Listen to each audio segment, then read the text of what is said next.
অনুচ্ছেদে বলা হয়েছে প্রজাতন্ত্রের সকল ক্ষমতার মালিক জনগণ।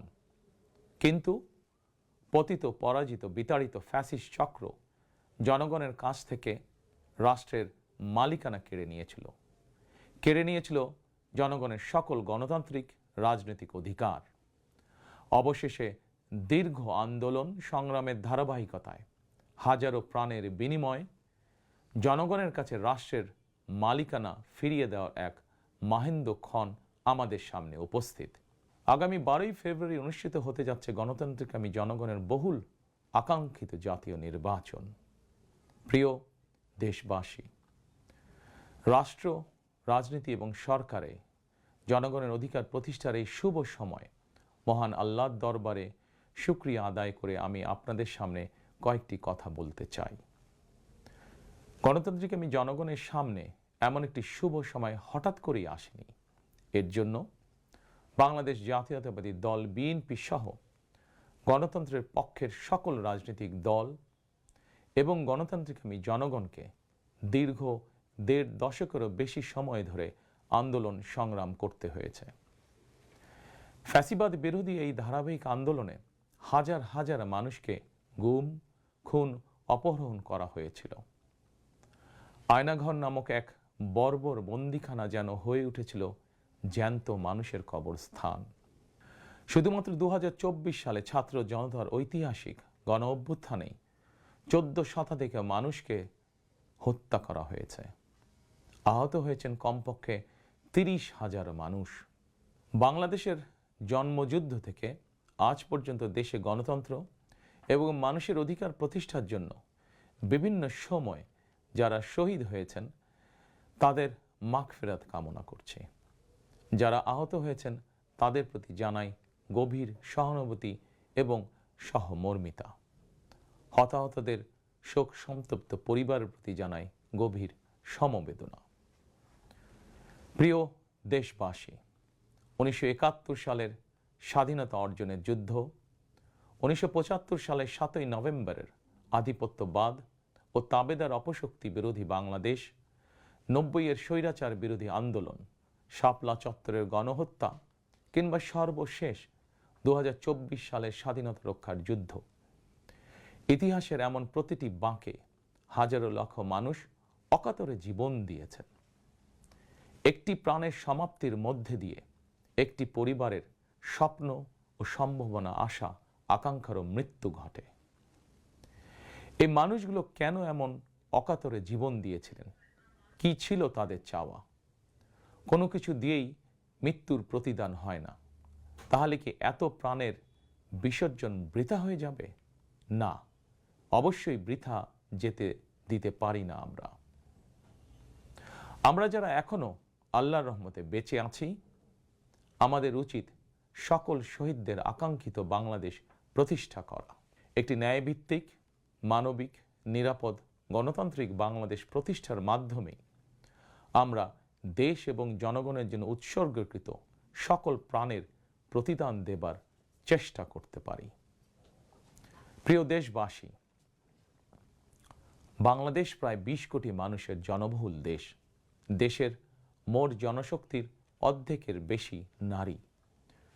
জনসংখ্যার 4 কোটির বেশি তারুণ্য, 5 কোটির বেশি শিশু, 40 লাখের বেশি প্রতিবন্ধী মানুষ, কোটি কোটি শ্রমিক, কৃষক। এই সকল শ্রেণী পেশার মানুষের আকাঙ্ক্ষা বাস্তবায়ন করতে ব্যর্থ হলে শেষ পর্যন্ত খোদ রাষ্ট্রযন্ত্রই দুর্বল হয়ে পড়বে। নাগরিকদের দুর্বল রেখে রাষ্ট্র কখনোই শক্তিশালী হয়ে উঠতে পারে না। জনগণের রাজনৈতিক এবং অর্থনৈতিক ক্ষমতা নিশ্চিত করা না গেলে দেশে ডেমোক্রেসি, ডেভেলপমেন্ট কিংবা ডিসেন্ট্রালাইজেশন কোনো কিছুরই টেকসই হবে না।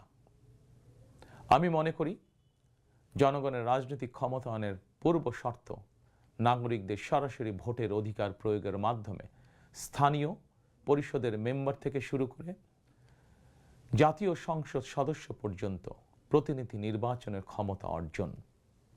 প্রতিটি নাগরিকের হারানো রাজনৈতিক ক্ষমতা পুনরুদ্ধারের জন্য আগামী 12ই ফেব্রুয়ারি নির্বাচন একটি বড় সুযোগ। প্রিয় দেশবাসী, এই উপলব্ধি এবং বাস্তবতাকে সামনে রেখে দেশের নাগরিকদের রাজনৈতিক এবং অর্থনৈতিক ক্ষমতা নিশ্চিত করার লক্ষ্যে ইতিমধ্যেই বিএনপির নির্বাচনী ইশতেহার ঘোষণা করা হয়েছে। প্রতিটি সেক্টর এবং প্রতিটি শ্রেণী পেশার মানুষকে লক্ষ্য করে একটি স্বনির্ভর বাংলাদেশ বিনির্মাণের জন্য আমরা আমাদের পরিকল্পনা সাজিয়েছি। বর্তমান প্রজন্মের সামাজিক, অর্থনৈতিক, রাজনৈতিক অধিকার পুনর্বহাল এবং ভবিষ্যৎ প্রজন্মের জন্য একটি নিরাপদ মানবিক বাংলাদেশ প্রতিষ্ঠার লক্ষ্য নিয়েই চূড়ান্ত করা হয়েছে বিএনপির সকল পরিকল্পনা। বিশেষ করে দেশের সকল তরুণ তরুণী, বেকার জনগোষ্ঠী এবং নারীদের জন্য দেশে বিদেশে কর্মসংস্থান এবং কর্মপরিবেশ নিশ্চিত করাই এবার বিএনপির প্রথম এবং প্রধান অগ্রাধিকার। আমি ইশতেহারে উল্লেখিত কয়েকটি বিষয় খুব সংক্ষিপ্তভাবে আজ আবারও দেশবাসীর সামনে তুলে ধরতে চাই। প্রিয় দেশবাসী, বেকার সমস্যা নিরসনের লক্ষ্যে ব্যাংক, বিমা, পুঁজিবাজার সহ দেশের অর্থনৈতিক খাতের সার্বিক সংস্কার, অঞ্চল ভিত্তিক অর্থনীতিকে চাঙা করা এবং শিল্প ও বাণিজ্যে দেশি বিদেশি বিনিয়োগ বৃদ্ধির মাধ্যমে দেশে বিদেশে 1 কোটি কর্মসংস্থান তৈরির লক্ষ্যমাত্রা নির্ধারণ করা হয়েছে। এভাবে পর্যায়ক্রমিকভাবে 1 কোটি কর্মসংস্থান তৈরির লক্ষ্যমাত্রা অর্জনের জন্য কয়েকটি সেক্টরকে বিশেষভাবে চিহ্নিত করে নতুন কর্মসংস্থান তৈরির উপায় এবং কর্মকৌশল নির্ধারণ করা হয়েছে। এরই অংশ হিসাবে দেশব্যাপী কারিগরি এবং ব্যবহারিক শিক্ষা প্রদানের মাধ্যমে বেকার জনগোষ্ঠীকে দক্ষ জনশক্তিতে রূপান্তরিত করা হবে। কলেজ, মাদ্রাসা, বিশ্ববিদ্যালয় বিনামূল্যে স্কিলস ডেভেলপমেন্ট, ফ্রিল্যান্সিং এবং আউটসোর্সিং প্রশিক্ষণ প্রদান করা হবে, যাতে করে বেকার যুবক কিংবা তরুণ তরুণীরা দেশে বিদেশে উচ্চ বেতনের চাকরির জন্য প্রস্তুত হয়ে সরাসরি কর্মক্ষেত্রে কর্মসংস্থানে যুক্ত হতে পারেন। প্রতিটি অঞ্চল ভিত্তিক স্থানীয়ভাবে বিখ্যাত এবং ঐতিহ্যবাহী পণ্যের উৎপাদন এবং বাজারজাতকরণের জন্য বিশেষ উদ্যোগ নেওয়ার প্রস্তুতি রয়েছে। স্থানীয় কুটির শিল্প ও এসএমই খাত বিকশিত করার জন্য সহজ এবং স্বল্প সুদে ঋণ সুবিধা দেওয়ার পরিকল্পনা আমাদের রয়েছে। বৈশ্বিক ই-কমার্স প্ল্যাটফর্মের পণ্য রফতানির লক্ষ্যে বেসরকারি শিল্প সম্প্রসারণ ও কর্মসংস্থান সৃষ্টির সহায়ক উদ্যোগ নেওয়ার পরিকল্পনা নেওয়া হয়েছে।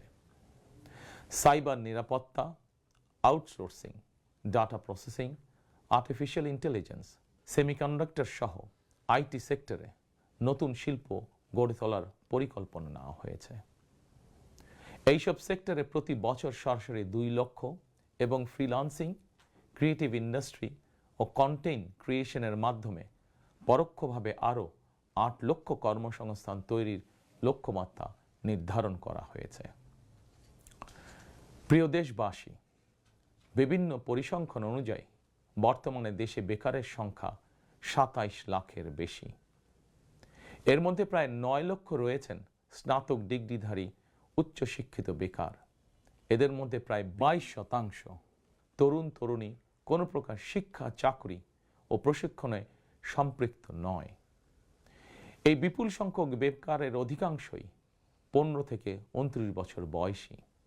12 ফেব্রুয়ারি নির্বাচনে জনগণের রায় বিএনপি সরকার গঠন করতে সক্ষম হলে বিএনপি শিক্ষিত তরুণ তরুণীদের জন্য 6 মাস থেকে সর্বোচ্চ 1 বছর কিংবা কর্মসংস্থান না হওয়া পর্যন্ত বিশেষ আর্থিক ভাতা প্রদান করার সিদ্ধান্ত নিয়েছে। আমরা মনে করি এই বেকার ভাতা হয়তো একজন শিক্ষিত বেকারকে সে উদ্যোগে কর্মসংস্থান সৃষ্টির ক্ষেত্রে সক্ষমতা অর্জনেও সহায়ক ভূমিকা রাখবে। প্রিয় দেশবাসী, দেশের অর্ধেক জনশক্তির বেশি নারী শক্তিকে রাষ্ট্র, রাজনীতি, অর্থনীতির মূলধারার বাইরে রেখে দেশের অগ্রগতি সম্ভব নয়। দেশে প্রায় 4 কোটি পরিবার রয়েছে। যদি আপনারা বিএনপিকে রাষ্ট্র পরিচালনার দায়িত্ব দেন, তাহলে আমরা এবার প্রথমবারের মতন দেশে প্রতিটি পরিবারের জন্য ফ্যামিলি কার্ড ইস্যু করার চূড়ান্ত সিদ্ধান্ত নিয়েছি। পরিবারগুলোর নারী প্রধানের নামে ফ্যামিলি কার্ড ইস্যু করা হবে। তবে প্রথম পর্যায়ে অর্থনৈতিকভাবে পিছিয়ে থাকা প্রান্তিক এবং নিম্ন আয়ের পরিবারকে সুরক্ষা দিতে ফ্যামিলি কার্ডে প্রতি মাসে 2,500 টাকা কিংবা সমমূল্যের নিত্য প্রয়োজনীয় খাদ্য সহায়তা দেওয়া হবে। ফ্যামিলি কার্ডের মাধ্যমে আর্থিক সহযোগিতার পরিমাণ, প্রয়োজন এবং বাস্তবতার নিরিখে পর্যায়ক্রমে বাড়ানো হবে। ফ্যামিলি কার্ডটিকে আমরা নারীর অর্থনৈতিক ক্ষমতায়নের প্রতীক হিসাবে মনে করি। প্রিয় ভাই ও বোনেরা, দেশনেত্রী মরহুমা বেগম খালেদা জিয়া নারী শিক্ষার উন্নয়নে দেশে স্নাতকোত্তর পর্যন্ত বিনা বেতনে শিক্ষার সুযোগ চালু করেছিলেন। আপনারা বিএনপিকে আবারও রাষ্ট্র পরিচালনার দায়িত্ব দিলে নারীদের বিনা বেতন শিক্ষা গ্রহণের সুবিধা অব্যাহত রাখার পাশাপাশি নীতি নির্ধারণে নারীর অংশগ্রহণ ও ভূমিকা বাড়ানো হবে। নারী উদ্যোক্তাদের আর্থিক ও দক্ষতা উন্নয়নে বিশেষ সহায়তা প্রদানের পাশাপাশি আনুষ্ঠানিক খাতে নারী কর্মসংস্থান বৃদ্ধি করার পরিকল্পনা আমাদের রয়েছে। উপজেলা পর্যায়ে বিশেষায়িত নারী কল্যাণ কেন্দ্র প্রতিষ্ঠা করার পরিকল্পনা আমাদের রয়েছে। স্বাচ্ছন্দ্যে চলাফেরা নিশ্চিত করতে শুধুমাত্র নারীদের জন্য বিশেষায়িত ইলেকট্রিক পরিবহন চালু করা হবে। কর্মপরিবেশ নিশ্চিত করতে কর্মস্থলে ডে কেয়ার ও ব্রেস্ট ফিডিং কর্নার স্থাপন করা হবে। এছাড়া বিশেষ করে রাজধানী ঢাকা সহ বিভাগীয় শহরগুলোতে কয়েকটি নির্দিষ্ট স্থানে হাইজিনিক বাথরুম নির্মাণের পরিকল্পনা আমাদের রয়েছে। আমাদের সমাজের নারীরা নানাভাবে হয়রানি এবং সহিংসতার শিকার হন। বর্তমান সময়ে নারীর প্রতি সাইবার বুলিং উদ্বেগজনক রূপ নিয়েছে। বুলিং সহ নারীর প্রতি যে কোনো ধরনের সহিংসতা বন্ধে কঠোর আইন প্রয়োগের পরিকল্পনা এবং সিদ্ধান্ত আমাদের রয়েছে। নারী নির্যাতন ও ধর্ষণের বিরুদ্ধে দৃষ্টান্তমূলক শাস্তি নিশ্চিত অবশ্যই ইনশাআল্লাহ করা হবে। প্রিয় দেশবাসী, সময়ের সাথে সাথে অর্থনীতির নানা খাত বাড়লেও দেশের অর্থনীতি এখনো মূলত কৃষি নির্ভর। বিএনপি বিশ্বাস করে কৃষকের স্বার্থ রক্ষার অর্থ দেশের স্বার্থ রক্ষা। এজন্যই আমরা বলি, বাঁচলে কৃষক বাঁচবে দেশ। এই উপলব্ধি থেকেই আমরা কৃষকদের স্বার্থ রক্ষার জন্য কৃষকদের জন্য ফার্মার্স কার্ড ইস্যুর উদ্যোগ নিয়েছি। এই কার্ডের মাধ্যমে কৃষক একদিকে কৃষি সংক্রান্ত হালনাগাদ তথ্য পাবেন, অপরদিকে সরকারের কাছ থেকে পাবেন আর্থিক এবং অন্যান্য প্রয়োজনীয় সহযোগিতা। দেশে কোটি কোটি কৃষক শ্রমিক রয়েছেন, অধিকাংশই কর্মক্ষম। কর্মক্ষম কৃষকদের জন্য একদিকে যেরকম কর্মসংস্থান প্রয়োজন, অপরদিকে প্রয়োজন তাদের শ্রমের ন্যায্য মজুরি এবং নিরাপদ কর্মপরিবেশ। আমরা মনে করি কর্মক্ষম এই জনশক্তির শ্রমই হতে পারে বাংলাদেশকে পুনরায় স্বনির্ভর ও সমৃদ্ধ বাংলাদেশে রূপান্তরের চাবিকাঠি। এ কারণেই আমরা বলি, করব কাজ, গড়ব দেশ, সবার আগে বাংলাদেশ। তাই আমরা আমাদের কর্ম পরিকল্পনায় কৃষকদের স্বার্থ রক্ষায় সর্বাধিক গুরুত্ব দিয়েছি। প্রিয় দেশবাসী, আমাদের জনসংখ্যার একটি বিপুল অংশ স্কুল, কলেজ, মাদ্রাসা এবং বিশ্ববিদ্যালয় শিক্ষার্থী। জ্ঞান, বিজ্ঞান আর তথ্য প্রযুক্তির এই বিকাশমান বিশ্বে বাংলাদেশের কোটি কোটি শিক্ষার্থী, এইসব তরুণ তরুণীরাই বদলে দিবে আগামীর বাংলাদেশ। তবে একাডেমিক শিক্ষার স্তরের সর্বোচ্চ ধাপে পৌঁছার এই যাত্রা পথে লক্ষ লক্ষ শিক্ষার্থী কিন্তু বিভিন্ন পর্যায়ে ড্রপ আউট হয়ে যান। নানা বাস্তবতায় ড্রপ আউট হয়ে যাওয়া শিক্ষার্থীদের তালিকায় বিশ্বের যে কয়েকটি দেশ শীর্ষস্থানে রয়েছে, বাংলাদেশ তার অন্যতম। একজন শিক্ষার্থী শিক্ষা স্তরের যে কোনো পর্যায়ে ড্রপ আউট হওয়ার পর তাদেরকে যেন বেকার জীবন কাটাতে না হয়, সেজন্য হাই স্কুল পর্যায় থেকে আমরা শিক্ষা কারিকুলামে কারিগরি এবং ব্যবহারিক অর্থাৎ টেকনিক্যাল এবং ভোকেশনাল শিক্ষাকে আবশ্যকীয় করার প্রস্তুতি এবং পরিকল্পনা নিয়ে রেখেছি। একই সঙ্গে দেশের জনশক্তিকে জনসম্পদে রূপান্তর করতে বাংলা এবং ইংরেজির পাশাপাশি হাই স্কুল পর্যায় থেকে সিলেবাসে তৃতীয় আরেকটি ভাষা শিক্ষার ব্যবস্থা রাখার সিদ্ধান্ত এবং পরিকল্পনা আমরা গ্রহণ করেছি। আমরা মনে করি একজন ব্যক্তির একাধিক ভাষা জ্ঞান থাকলে বিশ্বের যে কোনো দেশেই কর্মসংস্থানের অভাব হবে না। বৈশ্বিক চ্যালেঞ্জ মোকাবেলা করে একজন শিক্ষার্থী যাতে যোগ্যতম হিসেবে এগিয়ে যেতে পারেন, সেই চিন্তাকে সামনে রেখেই আমরা শিক্ষা বিশেষজ্ঞদের গবেষণা এবং সুপারিশের ভিত্তিতে শিক্ষা কারিকুলাম পরিমার্জনের পরিকল্পনাও চূড়ান্ত করেছি। আমরা শিক্ষা কারিকুলাম এমনভাবে ঢেলে সাজানোর প্রস্তুতি নিয়েছি যাতে সকল শিক্ষার্থী শিক্ষা স্তরের প্রতিটি ধাপে একাডেমিক জ্ঞানের পাশাপাশি একটি বিশেষ কারিগরি ব্যবহারিক শিক্ষার দক্ষতাও অর্জন করতে সক্ষম হন। প্রিয় দেশবাসী, আমরা রিজিকে বিশ্বাস করি এবং সাধারণত আমরা রিজিক বলতে খাওয়া দাওয়া কিংবা অর্থ সম্পদকে বুঝি। তবে ধর্মীয় দৃষ্টিতে রিজিকের একাধিক স্তর রয়েছে। সবচেয়ে গুরুত্বপূর্ণ একটি স্তর হচ্ছে মানুষের শারীরিক ও মানসিক সুস্থতা। শারীরিক ও মানসিক সুস্থতার জন্য আমরা জনগণের স্বাস্থ্য সেবা নিশ্চিত করার কার্যকর উদ্যোগ এবং পরিকল্পনা গ্রহণ করেছি। জনগণের দৌড়গোড়ায় চিকিৎসা সেবা পৌঁছে দিতে prevention is better then cure, অর্থাৎ প্রতিকারের চেয়ে প্রতিরোধী উত্তম, আমরা এই নীতিতে প্রবর্তন করতে চাই। এই লক্ষ্যে আমরা প্রাথমিক স্বাস্থ্য ও চিকিৎসা কোর্স সম্পন্ন করিয়ে সারা দেশে 1 লক্ষ হেলথ কেয়ার নিয়োগ দেওয়ার পরিকল্পনা গ্রহণ করেছি।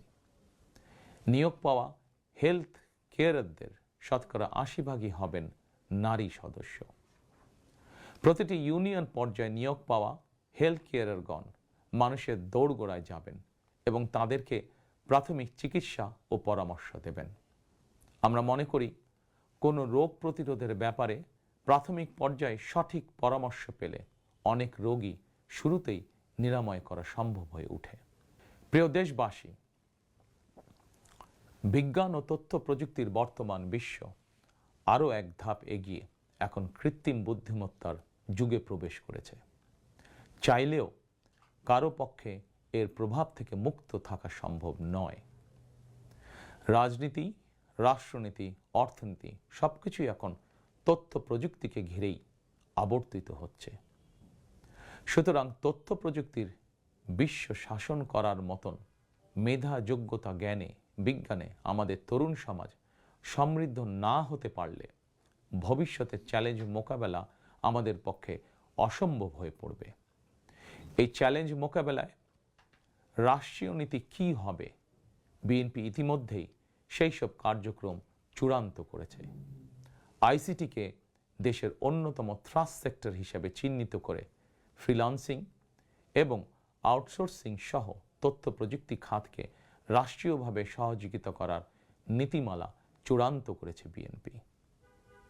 প্রিয় দেশবাসী, আপনারা জানেন সকল বাধা উপেক্ষা করে 2023 সালে ফ্যাসিবাদী শাসন আমলেই বিএনপি রাষ্ট্র মেরামতের 31 দফা উপস্থাপন করেছিল। এরপর প্রতিটি দফা কিভাবে বাস্তবায়ন করা হবে সেই বিষয়ে দেশে প্রবাসে বসবাসরত সংশ্লিষ্ট ক্ষেত্রে বিশেষজ্ঞদের সঙ্গে মাসের পর মাস আলোচনা করে কর্ম পরিকল্পনা বাস্তবায়নে প্রক্রিয়া এবং পদ্ধতিও চূড়ান্ত করা হয়েছে। প্রতিটি দফা বাস্তবায়নে ব্যয় নির্বাহের খাতও যথাযথভাবে চূড়ান্ত করা হয়েছে। কারণ আমরা মনে করি দেশ এবং জনগণের স্বার্থে কোনো শুভ উদ্যোগ নিলে সমস্যা হওয়ার কোনো কারণ নেই। বেগম খালেদা জিয়া রাষ্ট্রের টাকা দিয়েই বিনামূল্যে নারী শিক্ষার সুযোগ করে দিয়েছিলেন। প্রিয় দেশবাসী, আপনারা জানেন ফ্যাসিবাদের শাসন আমলে প্রতি বছর দেশ থেকে $16 বিলিয়ন পাচার করে দেওয়া হতো। এভাবে দুর্নীতি এবং টাকা পাচার আর অপচয় রোধ করা গেলে ফ্যামিলি কার্ড, ফার্মার্স কার্ড কিংবা বেকার ভাতা প্রদানের মতন ইতিবাচক উদ্যোগগুলো বাস্তবায়নের জন্য অর্থের সংকুলন অসম্ভব নয়। শুধু রাজনৈতিক সদিচ্ছার প্রয়োজন। জনস্বার্থে প্রতিশ্রুতি পূরণের রাজনৈতিক সদিচ্ছা বিএনপির রয়েছে। প্রিয় দেশবাসী, আমাদের সকল ওয়াদা বাস্তবায়নের জন্য আপনাদের দোয়া, সমর্থন, সহযোগিতা এবং ভোট চাই। প্রিয় দেশবাসী, জনগণ রাষ্ট্রের মালিক। জনগণ রাষ্ট্রের মালিক হলে রাষ্ট্রের সুযোগ সুবিধাও ভোগ করা জনগণের অধিকার। কিন্তু ফ্যাসিবাদ আমলে সকল সুযোগ সুবিধা সম্পদ জনগণের পরিবর্তে মাফিয়া সিন্ডিকেটের হাতে কুক্ষিগত ছিল। সুতরাং এবারের নির্বাচনের মাধ্যমে বিএনপি শুধু রাষ্ট্রের মালিকানাই নয়, জনগণ যাতে ন্যায্যভাবে রাষ্ট্রীয় সুযোগ ও সুবিধাও ভোগ করতে পারেন, বিএনপি সেটিকেও ইনশাল্লাহ নিশ্চিত করতে চায়। প্রিয় দেশবাসী, সমাজের প্রতিটি শ্রেণী পেশার মানুষের প্রতি লক্ষ্য রেখেই আমরা আমাদের আগামীর বাংলাদেশ গড়ার পরিকল্পনা সাজিয়েছি। আমাদের এই পরিকল্পনা থেকে সমাজের কোনো অংশই বাদ যায়নি। দেশে প্রতিবন্ধী প্রায় 40 লক্ষ মানুষের কল্যাণ নিয়েও আমাদের পরিকল্পনা রয়েছে। আমরা মনে করি প্রতিবন্ধী মানুষদের প্রতি শুধু পরিবার নয়, রাষ্ট্রেরও বিশেষ দায়িত্ব রয়েছে। আমরা সেই দায়িত্ব যথাযথভাবে পালন করতে চাই। বাংলাদেশে প্রায় 2 লক্ষ মসজিদ রয়েছে। এই মসজিদের কয়েক লক্ষ খতিব, ইমাম, মুয়াজ্জিম সাহেব রয়েছেন। জন্ম থেকে মৃত্যু পর্যন্ত এই মানুষগুলোর সঙ্গে আমাদের রয়েছে ধর্মীয়, সামাজিক, আত্মিক এবং আধ্যাত্মিক সম্পর্ক। এদের অনেকেই আর্থিকভাবে পিছিয়ে রয়েছেন। জনগণের রায় বিএনপি রাষ্ট্র পরিচালনার সুযোগ পেলে দেশের ইমাম, খতিব, মুয়াজ্জিম এবং একইভাবে অন্য সকল ধর্মের ধর্মীয় গুরুদের জন্য রাষ্ট্রীয়ভাবে আর্থিক সহযোগিতা ইনশাল্লাহ আমরা নিশ্চিত করতে চাই। প্রিয় দেশবাসী, পতিত, পরাজিত ও বিতাড়িত ফ্যাসিবাদ অপশক্তি দেশের সকল সাংবিধানিক এবং বিধিবদ্ধ প্রতিষ্ঠানগুলোকে অকার্যকর করে দিয়েছিল। প্রশাসনকে চূড়ান্ত রকমের দলীয়করণ করে ফেলেছিল। প্রশাসন পরিচালনায় বিএনপির নীতি হবে প্রতিটি সাংবিধানিক প্রতিষ্ঠান চলবে সাংবিধানিক নিয়মে। শাসন প্রশাসনকে দলীয়করণ নয়। প্রশাসনে নিয়োগ কিংবা পদোন্নতি হবে মেধা এবং যোগ্যতার ভিত্তিতে। জনপ্রশাসন সঠিক ভিত্তির উপর প্রতিষ্ঠিত হতে না পারলে আমাদের কোনো উদ্যোগেরই সুফল মিলবে না। আমরা ইতিমধ্যেই জনগণের সামনে উপস্থাপিত আমাদের দলীয় ইশতেহারে বলেছি, জনগণের রায় বিএনপি রাষ্ট্র পরিচালনার দায়িত্ব পেলে সরকারি কর্মকর্তা এবং কর্মচারীদের জন্য যথাসময়ে জাতীয় পে স্কেল ঘোষণা এবং বাস্তবায়ন করা হবে।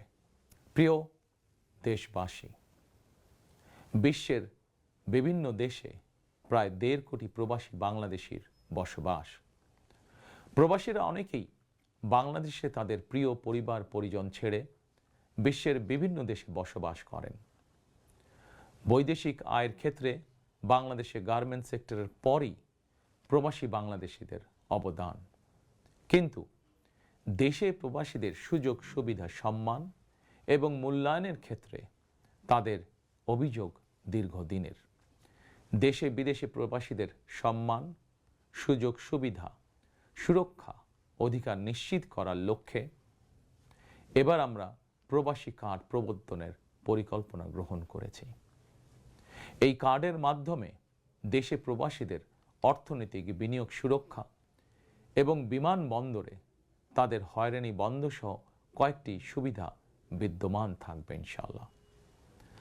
দক্ষ বাংলাদেশি শ্রমিক বিশ্বের কোনো দেশে কাজের নিশ্চয়তা বা অফার পেলে বিদেশে কর্মস্থলে যোগদানের জন্য তাদেরকে যাতে দেশে তাদের জায়গা জমি বিক্রি করতে না হয়, এজন্য রাষ্ট্রীয়ভাবে তাদেরকে সহজ শর্তে ঋণ সুবিধা দেওয়ার পরিকল্পনা আমাদের রয়েছে।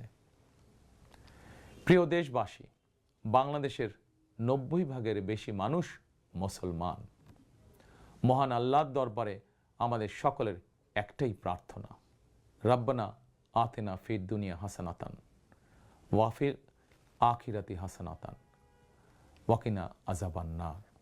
হে আল্লাহ, আমাদেরকে দুনিয়াতে কল্যাণ দাও, আখিরাতে কল্যাণ দাও, দোজখের আগুন থেকে বাঁচাও।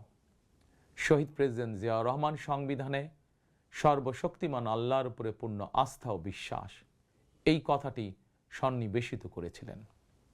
কিন্তু তাবেদার সরকার সংবিধান থেকে এই কথাটি বাদ দিয়েছিল। আল্লাহর রহমতে আগামী 12ই ফেব্রুয়ারি নির্বাচনে জনগণের রায় বিএনপি পুনরায় রাষ্ট্র পরিচালনার দায়িত্ব পেলে সর্বশক্তিমান আল্লাহর উপর পূর্ণ আস্থা ও বিশ্বাস, এই কথাটি সংবিধানে পুনরায় সন্নিবেশিত করা হবে ইনশাআল্লাহ। প্রিয় দেশবাসী, আমাদের এই ধর্মীয় বিশ্বাস এবং মূল্যবোধের বিরুদ্ধে বিভিন্ন সময় সামাজিক রাজনৈতিক আগ্রাসন চালানোর অপচেষ্টা হয়েছিল। অপরদিকে দেশ বরেণ্য অনেক আলেম ওলেমা সোচ্চার কণ্ঠে বলেছেন, কেউ কেউ স্রেফ দলীয় স্বার্থ হাসিলের জন্য ধর্মের অপব্যাখ্যা করে বিশ্বাসী মুসলমানদেরকে বিভ্রান্ত করারও অপচেষ্টা চালাচ্ছে। সুতরাং সকল বিশ্বাসীদের প্রতি আহ্বান, কেউ যেন বিশ্বাসী মুসলমানদেরকে বিভ্রান্ত করতে না পারে, সে ব্যাপারে আমাদের সকলকে সতর্ক থাকতে হবে।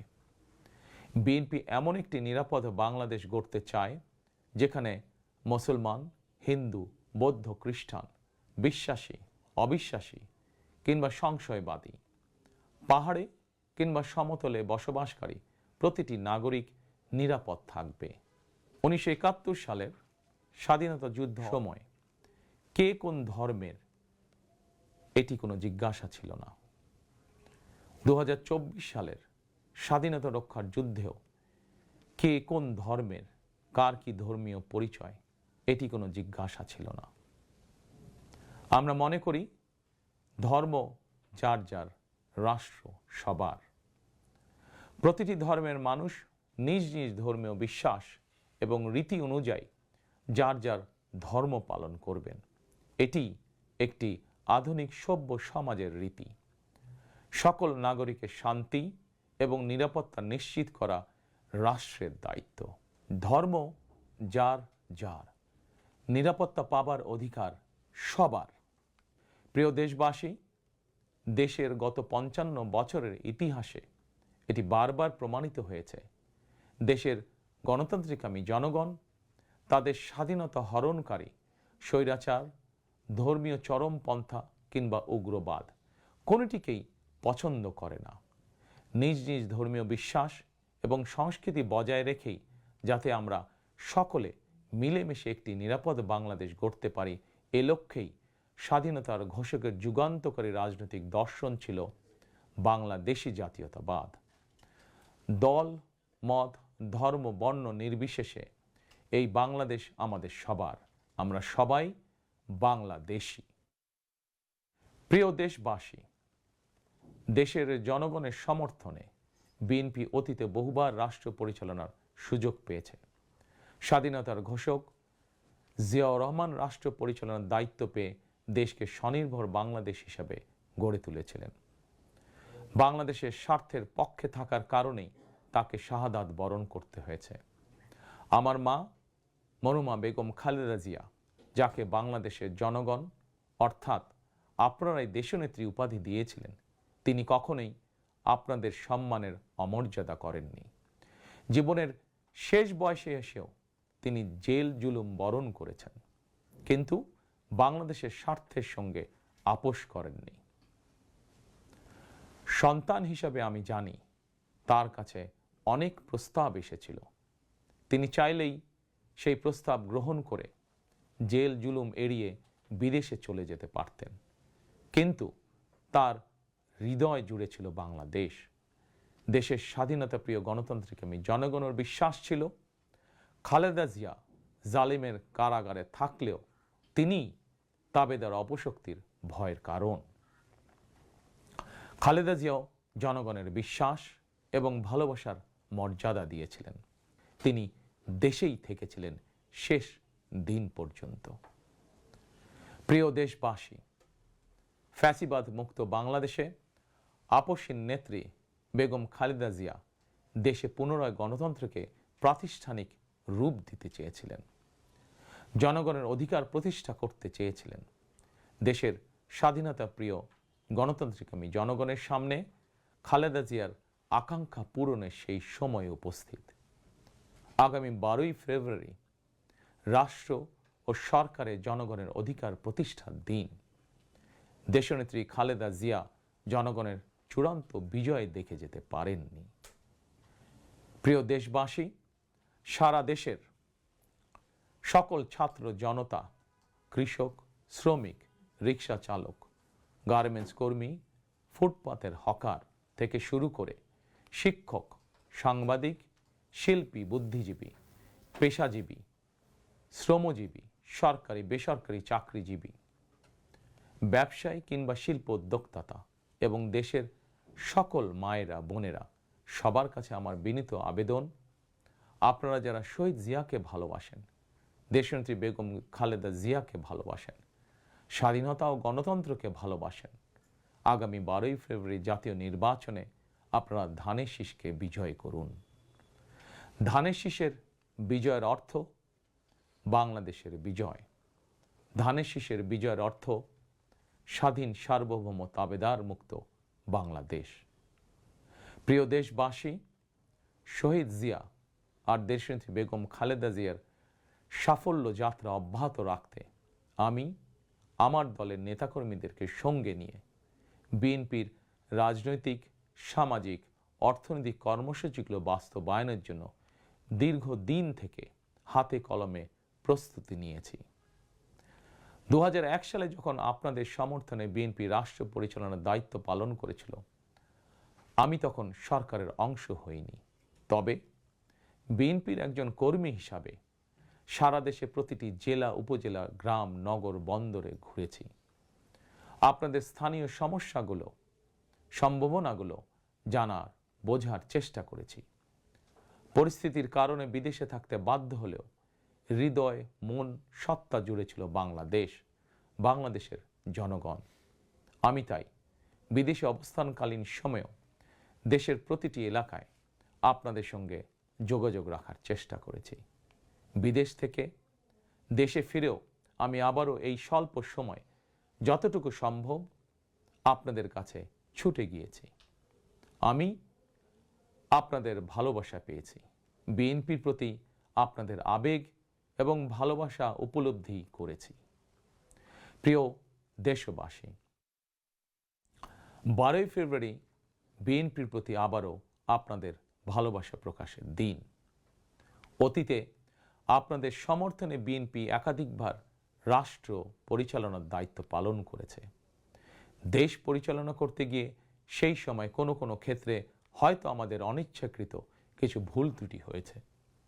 সেজন্য আমি দেশবাসীর কাছে আন্তরিকভাবে দুঃখ প্রকাশ করছি। অতীতের ভুল থেকে শিক্ষা নিয়ে অর্জনগুলোকে অবলম্বন করে বর্তমান এবং ভবিষ্যৎ প্রজন্মের জন্য একটি নিরাপদ বাংলাদেশ গঠনের জন্য আগামী 12ই ফেব্রুয়ারি জাতীয় নির্বাচনে আবারও আমি আপনাদের সমর্থন চাই। আমি দেশ এবং জনগণের জন্য, আপনার এবং আপনার পরিবারের সদস্যদের জন্য যেসব পরিকল্পনা গ্রহণ করেছি, প্রতিটি পরিকল্পনা বাস্তবায়নের জন্য ধানের শীষে আপনাদের সমর্থন এবং আপনাদের ভোট চাই। প্রিয় দেশবাসী, প্রতিটি পরিকল্পনা বাস্তবায়নের জন্য কঠোরভাবে দুর্নীতি নিয়ন্ত্রণ, আইনের শাসন প্রতিষ্ঠা এবং জনগণের কাছে রাষ্ট্র এবং সরকারকে দায়বদ্ধ রাখার কোনোই বিকল্প নেই। রাষ্ট্র পরিচালনায় আপনাদের সমর্থন পেলে দেশের আগামী দিনে সরকার হবে জনগণের কাছে দায়বদ্ধ। দেশে দুর্নীতি নিয়ন্ত্রণে যতটা কঠোর হওয়া যায় বিএনপি সরকার ইনশাল্লাহ ততটাই কঠোর হবে। দেশে পুনরায় আইনের শাসন প্রতিষ্ঠিত হবে ইনশাল্লাহ। দেশবাসীর কাছে এটি আমার অঙ্গীকার, বিএনপির অঙ্গীকার। আপনাদের কাছে আমার অঙ্গীকারের কারণ আপনারাই বিএনপির সকল রাজনৈতিক ক্ষমতার উৎস। প্রিয় দেশবাসী, ফ্যাসিবাদ আমলে 2024 সালের 7ই জানুয়ারি তথাকথিত ডামি নির্বাচনে আমি আপনাদের প্রতি আহ্বান জানিয়ে বলেছিলাম 7ই জানুয়ারি সারাদিন পরিবারকে সময় দিন। বর্তমানে ফ্যাসিবাদ মুক্ত বাংলাদেশে অনুষ্ঠিত জাতীয় নির্বাচনে এবার দেশবাসীর প্রতি আমার আহ্বান, আপনাদের প্রতি আমার বিনীত আবেদন, 12ই ফেব্রুয়ারি সারাদিন ধানের শীষে ভোট দিন। তারুণ্যের প্রথম ভোট ধানের শীষের জন্য হোক। প্রিয় দেশবাসী, গণতন্ত্রকামী প্রিয় ভাই ও বোনেরা, 12ই ফেব্রুয়ারি আপনারা ধানের শীষের প্রার্থীদের দায়িত্ব নিন। 13 তারিখ থেকে আপনাদের নির্বাচিত এমপিরা আপনাদের দায়িত্ব নেবে। নির্বাচিত প্রতিনিধিরা আপনাদের দায়িত্ব ঠিক মতন পালন করছে কিনা সেটি নিশ্চিত করার দায়িত্ব আমি নেব ইনশাল্লাহ। 12ই ফেব্রুয়ারি যদি আপনাদের সমর্থন পাই তাহলে রাষ্ট্র পরিচালনায় বিএনপির মূল মন্ত্র থাকবে মহানবীর মহান আদর্শ ন্যায়পরায়ণতা। 12ই ফেব্রুয়ারি জনগণের বাংলাদেশে জনগণের অধিকার প্রতিষ্ঠার এই দিনে আমি আল্লাহর দরবারে ধানের শীষের বিজয় কামনা করে আমার বক্তব্য শেষ করছি। 12ই ফেব্রুয়ারি সারাদিন ধানের শীষে ভোট দিন। আল্লাহ হাফেজ। বাংলাদেশ জিন্দাবাদ। বাংলাদেশ জাতীয়তাবাদী দল জিন্দাবাদ।